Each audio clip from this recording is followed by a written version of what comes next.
¿Qué tal, queridos amigos? Es un gusto volver a encontrarme con cada uno de vosotros y dedicar un tiempo para que podamos seguir compartiendo juntos lo que la Biblia dice.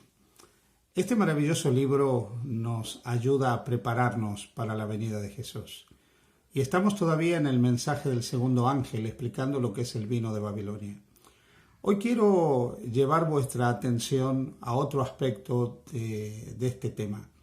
Cuando nosotros hablamos del vino de Babilonia, dijimos que este vino que embriagó a todas las naciones es el resultado de haber cambiado, de haber alterado completamente el plan original de Dios en cuanto a la adoración, en cuanto al estilo de vida, en cuanto a la salud. Hoy quiero centrarme un poco más en este aspecto. Primero quiero recordarte algo. La palabra de Dios es clara y categórica. En Romanos capítulo 3, en el versículo 28 nos dice: concluimos que el hombre es justificado por la fe sin las obras de la ley. Nuestra justificación delante de Dios, el perdón de nuestros pecados, lo recibimos cuando creemos, cuando aceptamos a Jesús como nuestro Señor y Salvador.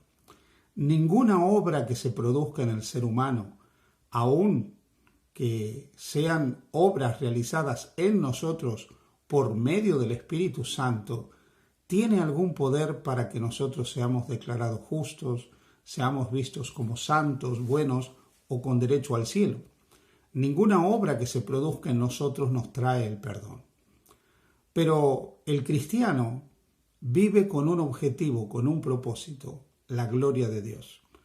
Los padres de la Reforma Protestante del siglo XVI, Lutero, Calvino, Zwinglio, Knox, Wycliffe, todos ellos comprendieron realmente los grandes principios sobre los cuales había que edificar el fundamento de la Reforma.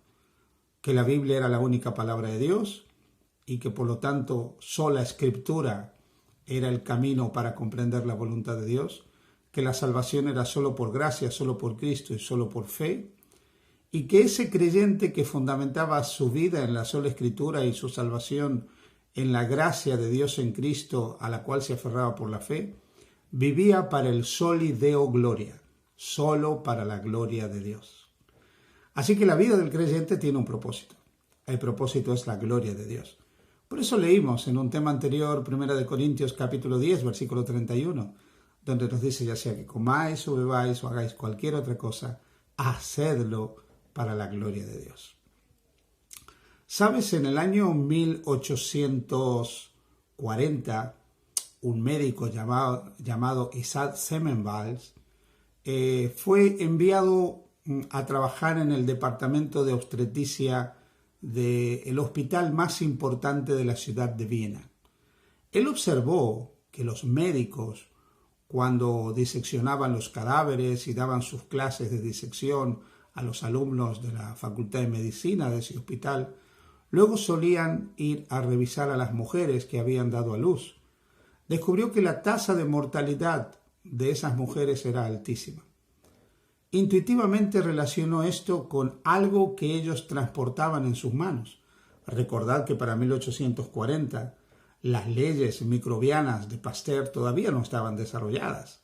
Sin embargo, él pensó que si se lavaban las manos podría evitar que murieran tantas mujeres, porque suponía que algo transmitían al tocar los cadáveres. Efectivamente, ellos llevaban en sus manos sustancias peligrosas, microorganismos que infectaban a esas mujeres y las enfermaban con riesgo de muerte. Muchas de ellas morían por enfermedades que en esa época no se podían tratar con facilidad. A pesar de esto, observó que la muerte continuaba entre las mujeres. Vio que entre un paciente y otro no se lavaban las manos. Así que estableció no solo lavarse las manos antes de empezar a revisar a las mujeres, sino a lavarse entre paciente y paciente. Sorprendentemente, lo que él estaba haciendo era aplicar un principio de salud que nosotros ya encontramos en la palabra de Dios. En el libro de Levítico, en el capítulo 15 de Levítico, dice en la última parte: y lavará su cuerpo en agua corriente y será limpio. La Biblia tiene una cantidad de leyes asociadas a la salud. Semmelweis, sin saberlo, estaba aplicando un principio de salud. El uso del agua, el uso del lavado de manos, el uso de la limpieza. Este principio de salud lo encontramos a lo largo de todo el Antiguo Testamento. Lavarse es importante para la prevención de enfermedades. Sorprendentemente, los médicos reaccionaron contra Semmelweis. Les pareció exagerado los métodos que él estaba imponiendo. Como resultado, él se retiró de ese hospital y la tasa de mortalidad volvió a aumentar cuando los médicos dejaron de lavarse las manos. Si nosotros ponemos en práctica los principios de salud que encontramos en la palabra de Dios, seguramente nuestra salud será mejor. Cuando Dios sacó al pueblo de Israel de Egipto, y lo registra el libro de Éxodo, en el capítulo 15 de Éxodo, encontramos una promesa que Dios le hace al pueblo de Israel. Éxodo 15, el versículo 26. Y dijo: si oyeres atentamente la voz de Jehová tu Dios, e hicieres lo recto delante de sus ojos, y dieres oído a sus mandamientos, y guardares todos sus estatutos, ninguna enfermedad de las que envié a los egipcios te enviaré a ti, porque yo soy Jehová, tu sanador. Este texto es tremendamente revelador. Dios le prometió a su pueblo no enviar ninguna enfermedad de la que tenían los egipcios, donde ellos habían sido esclavos. Y les dice: yo soy Jehová tu sanador. Numerosos estudios que se han hecho en momias descubiertas en el antiguo Egipto muestran que los egipcios tenían diferentes problemas de salud, todos de ellos asociados al estilo de vida. Descubrieron que tenían osteoporosis y tenían problemas en los huesos. Se descubrió también que tenían problemas dentales, muchas caries. Se descubrió también que tenían problemas asociados al sistema locomotor, que tenían también diabetes, y esa era una de las causas de la mortalidad en Egipto también. La alimentación de los egipcios no era lo más sana. Consumían grandes cantidades de cerveza. Ellos fueron los inventores de la cerveza. La cerveza tiene un índice glucémico tremendamente alto, y eso debe haber favorecido la aparición de diabetes entre los egipcios. El consumo de dulces aumentaba las caries, afectaba también los huesos. La ingesta de determinados alimentos producía problemas en el aparato locomotor y diferentes trastornos entre ellos. Probablemente tuvieron también cáncer asociado al consumo de diferentes alimentos que no eran sanos. Cuando Dios saca al pueblo de Israel de Egipto, no solo quiso darle un sistema de adoración, no solo quiso darle un sistema de culto, sino prevenir las enfermedades dentro del pueblo de Israel, para que ellos tuvieran una mejor salud, una mejor calidad de vida. Por eso Dios le dio leyes de salud al pueblo de Israel. En el capítulo 11 del libro de Levítico hay una descripción del tipo de alimentación que debían llevar los israelitas. Cuando se termina la descripción de cuáles eran los mejores alimentos para los israelitas, nosotros encontramos en el capítulo 11 de Levítico que Dios hace una declaración que es sorprendente, porque asocia la alimentación a la santidad. Y esto es lo sorprendente. Mirad, Levítico capítulo 11, dice el versículo 44, por tanto santificaréis y seréis santos, porque yo soy santo. Más adelante dice, a partir del versículo 45, porque yo soy Jehová que os hago subir de la tierra de Egipto para ser vuestro Dios. Seréis pues santos, porque yo soy santo. Esta es la ley acerca de las bestias y las aves, y todo ser viviente que se mueve en la tierra, en las aguas, y todo animal que se arrastra sobre la tierra, para hacer diferencia entre lo inmundo y lo limpio, y entre los animales que se pueden comer y los animales que no se pueden comer. Dios le dio una clara distinción de leyes al pueblo de Israel. Le dio muchas leyes, no solamente leyes asociadas a la alimentación.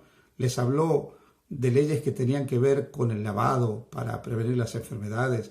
Estableció la cuarentena en caso de determinadas infecciones.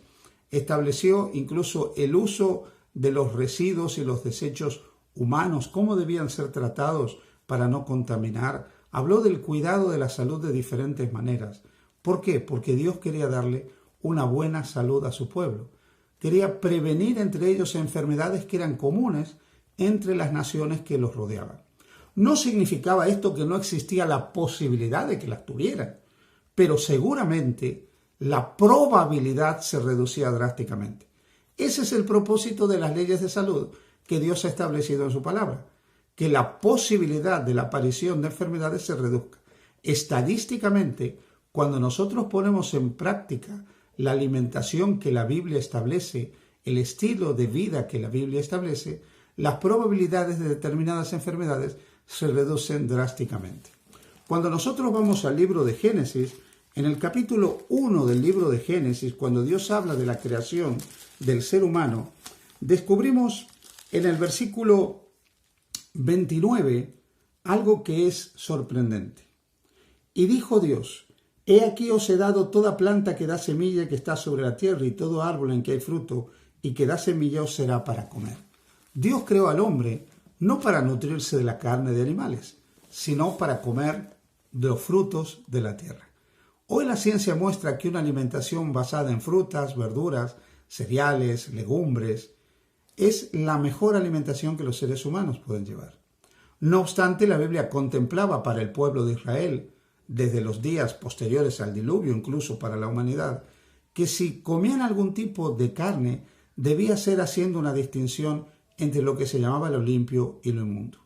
Numerosos estudios científicos también han mostrado que las carnes llamadas limpias en la Biblia son un poco menos agresivas para nuestra salud. Contienen menos grasas saturadas, menos grasa intracelular y por lo tanto menos colesterol, con lo cual nuestra salud se ve beneficiada. La Biblia también hablaba de la importancia de abstenerse del consumo de grasa. Hoy sabemos que el consumo de grasas saturadas produce enfermedades cardiovasculares. Así que cuando Dios dio todas estas leyes asociadas al estilo de vida, lo que procuraba era nuestra salud. Por eso dijo: seréis santos como yo soy santo. Este término lo encontramos también en el mismo libro de Levítico, pero en el capítulo 19 de Levítico. En Levítico 19, cuando Dios va a dar una serie de leyes morales, dice en el verso 2, habla a toda la congregación de los hijos de Israel y dile: santos seréis, porque santo soy yo, Jehová vuestro Dios. Así que Dios asoció la santidad a la moral y asoció la santidad al estilo de vida y a la alimentación. Quiero decirte algo: el plan original de Dios era que nosotros seamos amigos de la naturaleza, amigos de los animales. Nunca estuvo en el plan original de Dios que nosotros comamos animales. Con todo, Dios reguló el consumo de esos animales en caso de ser necesario, haciendo una clara distinción, como dice Levítico 11, entre lo que se puede comer y lo que no se puede comer. Pero cuanto más nos acerquemos al plan original de Dios, al plan edénico de la alimentación, mejor salud tendremos cada uno de nosotros. Cuando llegamos al Nuevo Testamento, descubrimos en la primera carta de Juan que Juan vuelve a repetir esto, pero asociado a aquellos que han aceptado a Jesús como su Salvador. Esto de la santidad, asociada ahora a creer en Jesús, le expresa Juan en la primera carta de él, capítulo 1, a partir del versículo 13 al versículo 16. Juan dice: por tanto, ceñid los lomos de vuestro entendimiento, sed sobrios y esperad por completo en la gracia que os traerá cuando Jesucristo sea manifestado. Como hijos obedientes, no os conforméis a los deseos que antes teníais estando en vuestra ignorancia, sino que como aquel que os llamó es santo, sed también vosotros santos en toda vuestra manera de vivir, porque escrito está: sed santos, porque yo soy santo. Sí, querido amigo, Dios nos llama a ser santos en toda nuestra manera de vivir, no solo en nuestra ética, no solo en nuestra moral, sino también en nuestro estilo de vida, en lo que comemos, en lo que bebemos. Dios nos invita a la santidad. Dios nos invita a observar aquellos principios de salud que Él estableció en su palabra y que son un poderoso antídoto para prevenir muchas enfermedades que destruyen la vida y la felicidad de las personas. Cuanto más sigamos este modelo, cuanto más nos acerquemos al proyecto original de Dios, cuanto más fieles seamos al proyecto de Dios para el cuidado de nuestro cuerpo, más felices seremos de este lado de la eternidad. Y al adoptar este estilo de vida saludable, nos estaremos preparando también para el cielo, porque en el cielo también tendremos que vivir santos por toda la eternidad. Confía en Jesús y permite que Jesús obre en tu vida. Que el Señor te bendiga y te guarde.